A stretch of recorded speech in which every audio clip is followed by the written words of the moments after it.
Hi, welcome back to the SOCAP10 Dynamic Dialogue Lounge hosted by Jessica.tv. And we're here with Richard French. He is one of the co-founders of Raise the Roof, which is a very innovative way of approaching home mortgages. So, Richard, talk to us about this really interesting organization that you helped found. Sure. Thanks for having us. We were founded by a investment banking firm and a hedge fund out of South Florida, and with an eye on this mortgage crisis, we figured there's got to be something that's got to be done in order to innovatively attack this issue. So Raise the Roof is a nonprofit that was founded in April. We are acquiring defaulted second mortgages from banks and lenders around the country and allowing the homeowners to participate in our program by performing community service to satisfy the debt. We're also working with the regulators, the banking regulators right now, to have the program be qualified for CRA credit for participating banks. We're not there yet, but we're very close. And we think it's an innovative way to move the needle on the mortgage crisis. Somebody has to do something, and we think that this is at least a start to attacking a behemoth problem that we've had for the last 2 or 3 years in our country. And I think it tackles a lot of issues across the board, correct? And so how do you find, where do you allocate the hours of volunteerism? The entry point into our program is not from the homeowner, it's actually from the banks. So if somebody said to me, well, what if I stop paying my second mortgage, could I get in on your program? That's not really how it works. We're not looking for people to engage in the strategic default market. We're really an earnest endeavor. It's meant to help people that have been defaulted for some period of time. Most of the loans that we'll be getting are defaulted long past 180 days. Most of them are upwards of a year or 2 or 3 years old. The community service is done in partnership. We're beta testing right now with Volunteer Broward, which is the Broward County affiliate of the HandsOn Network, which is a nationwide nonprofit designed to be a clearinghouse for volunteers for other nonprofits. And once the homeowner agrees to participate, we simply connect them with the Volunteer Broward office. They do an intake process, an orientation. They assign them a password for their computer system. They have leading edge technology. Everything is computer based as far as the volunteer opportunities that they want to participate in. It's all skill based volunteer work. So there's no, we say you're not digging ditches or painting houses unless you want to dig a ditch or paint a house, and you're absolutely welcome to do that. So it really is a way for people to utilize their skills. If they're an accountant or an attorney or a web designer, they can volunteer their time to a nonprofit doing what they already are very good at. And that's very interesting. We have worked with the HandsOn Network before, and they've worked hand in hand, no pun intended, with the government and with the Serve.gov and the Service Act that was recently passed last year. I think this is a very interesting model that not only allows for, these homeowners to be able to pay back their mortgage, but also to show a collaborative effort across the sector. Can you talk more about that collaborative effort with the government or even just the city, and then the lenders, and then also the homeowners? Sure. Well, in our research and in our preparation, building the infrastructure, we spent 3 days in Washington, D.C. in July. We met with several regulators, members of the Federal Reserve Board of Governors,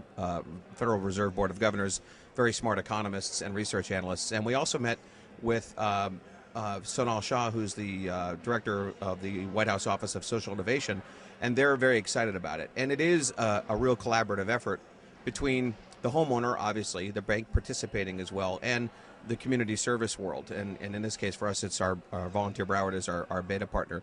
But it does allow for a societal shift. And yesterday when I spoke, one of the questions was, well, is this something that could find its way into the first mortgage market? And I suspect it won't be, because the economics don't really work out as well. But we think that it would be a spark for innovative thinking. The thought process that got us into this mess is not going to be the same thought process that's going to get us out. If this is at least a spark to start to think about how we are handling this mortgage industry moving forward, if that's all we do, then we think our work is done. And we have no pride of ownership. If we could plug Fannie Mae and Freddie Mac and the Treasury Department into HandsOn or AmeriCorps or Operation Hope or any of the great nonprofits that have volunteers and service, we'd be very happy to have that happen. Wow. And I'm very excited about this story that you're sharing with us today about your organization because, here at SOCAP, we find a lot of alternative energy, a lot of, mobile, very, very technology-based social enterprises. And to see this, I think, on a level where it might affect maybe more so outside of like the emerging markets, but right here at home is invigorating, to say the least. And so what can we expect from your organization moving forward? Right now it's in Florida, correct? Are you planning to expand in other states?